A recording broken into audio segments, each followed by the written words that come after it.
Locks Live with DJ Rod P. What up, what up, what up? Laura Lux Live, PNCRadio.fm. I think I'm being filmed. Yes, you are. By the company man's iPad right now. Yes. I don't know how I feel about that. This is radio. Remember, we don't need to look cute on radio. Oh, I did break the cipher, didn't I? I broke the secret. I broke the cipher. We're all like, we're fashion. We can't look like this. I don't know, but I'm camera ready. What's good? What's good? Girl About Town in the building. There you go. There you go. Oh, thank you for the plug. Girlabouttown.com. Thank you very much. Okay, so, of course, P Styles via on Twitter. Shalik is in the building. Yes. So he's doing the PR for Brooklyn Fashion Weekend. But he's so much more than just a fashion publicist. He's also a stylist. Please turn down that light. You know I don't do light. Thank you. Those Tauruses. Laura Lux likes the dark. They're very bossy. Okay, so let's learn some more about you as a person.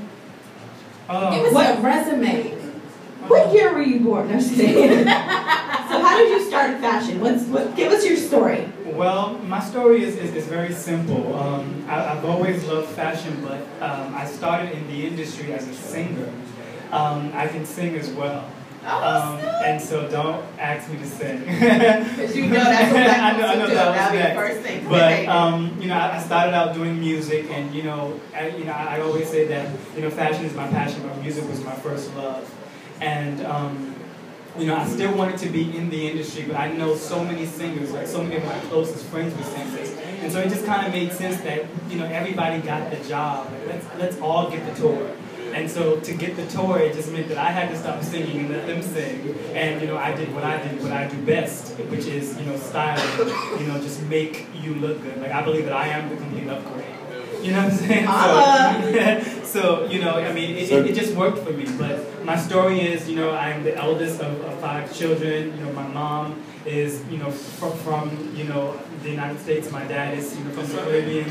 I come from an amazing family. My grandmother who raised me, she raised me to just be the best at anything that I could be, whether I was a garbage man or whether I was a stylist, but be the best garbage man that, is on my route. And, I just honestly believe that, my journey is a story of 1,000 miles. A journey of 1,000 miles begins with just one step. And I took this step years ago, and I stepped on my faith, and my faith has kept me, and it continues to keep me on my journey. So you said you was in the industry for 10 years, right? I've been in the industry for 10 years, styling. Styling. So you started with your group, you had a singing group, and then you branched out into other artists. Now, your umbrella is iStyle Stars. Yes. So in the beginning, who did you start working with industry-wise when you parted from doing with your group or however? Okay, I've done work with, the great Lyfe Jennings. I've done work with Bobby Valentino, and, back at that time, Donnell Jones, and, my resume just continues to just grow, and I honestly thank God that it's the favor that, He places on my name and that He has given me. Since then, my most recent work, I've, styled the National Coup campaign featuring B.O.B. and Curtis Granderson and Jose Sanchez. Just a few other people that's been amazing. I love working with brands. I love creating identities for brands. I've worked with Savage. I've worked with, of course, Coup. I've worked with Fat Farm when Fat Farm was, at their peak. I've worked with Baby Fat and so many other brands who, honestly trusted me, to create style and to, give back to the world, once again, the language of style and fashion. And so that's, is, in a nutshell, what my journey has been. So let me ask you an industry question from one stylist to another. Okay. How can I say this? What do you have more fun with? Like, do you find a challenge working more with corporate, the brands, or do you find it more challenging working with the individual, the artist? Well, I love working with corporate because your checks are on time. Church.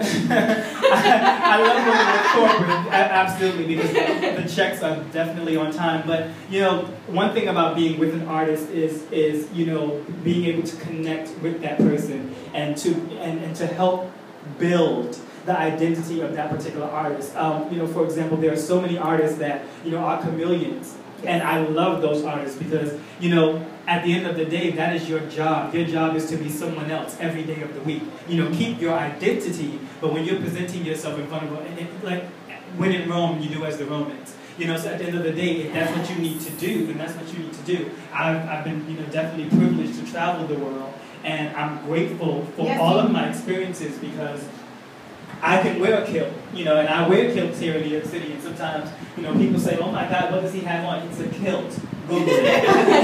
You know, Google it. You know, in certain parts of the world, that's the norm. Know what a kilt is. That's important. Like, you have to know fashion. Kanye killed the kilt, though. Oh, you saw the kilt? Kanye killed the kilt. Oh, no, yeah, he did. He killed it. He murdered it. He did. He definitely did. Love me some Yeezy. He definitely did. He murdered it. But, you know, to be able to wear a kilt, you have to have such a level of confidence. Exactly, you do. You have to have confidence. Not everyone can do it. Nope. Let's be clear. Not everyone can do it. It takes a certain distinction. Yeah, or it takes a certain kind of man who can definitely pull it off. Absolutely. You know, truly. Absolutely. You know, so let's don't let it, you know, throw it out there too much that all the kids now be wearing kilts. You know what truth of the matter is? Like, that's going, like, I've already seen it. Everyone is wearing a kilt now, so now we need to come up with something else. Like, you and I. Well, I haven't seen it. I'm sorry. You said, I'm sorry. Everyone's wearing a kilt. You got one in the back of your head. Honestly, like, I don't agree with that, everybody. Well, not you, dude, but but I'm almost sure that in a few years you probably will be wearing one because like Adidas had a kilt in their collection like 2 seasons ago, and when you walked in the Adidas store, the people were like, "What in the world is that?" And then this past fashion, you know, season at Mercedes-Benz, you saw kilts everywhere, everywhere. So DJ Run P, are you wearing a kilt right now?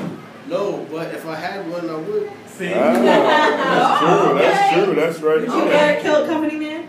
Would I wear? I might not be the right guy to be wearing. Might not be the right guy. I feel like wearing a kilt. Aren't you not supposed to wear underwear with a kilt? It's very like freeing. Come in. No, I'm gonna say this. I want to say this one thing. I do think. Let's see the movies. I think this raises a good point because, like, let's say you go to like Brazil for a second, and everybody in Brazil wears these like string bikinis and string.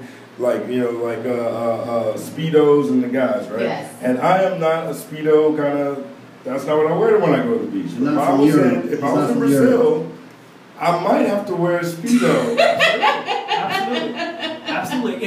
It's all about, for example, as I stated, it's the language. You can't go to, you know, Japan speaking, you know, Chinese. You can't go to, you know, Africa speaking, well, I mean, there are different languages of Africa, but you have to speak China now, though. They got a lot of Chinese in Africa. You have to be able to adapt in wherever you are, and definitely fashion is that. It's being able to travel to not only appreciate it, but, you know, be able to adapt. And that's the beautiful part of it. Not to, you know, box yourself, but to say, you know what, if this is what you all are wearing, I'm going to wear it and I'm going to be fly in it. Right. I love that mentality, and I think that is the job of stylists is to give our clients and definitely give our audience that free your mind from something. So you're able to, you know, exude all that's out there and not just keep yourself in like this box. And a lot of people always, you know, try to be like, what's the need for stylists? And that is the need for stylists. Absolutely. Definitely.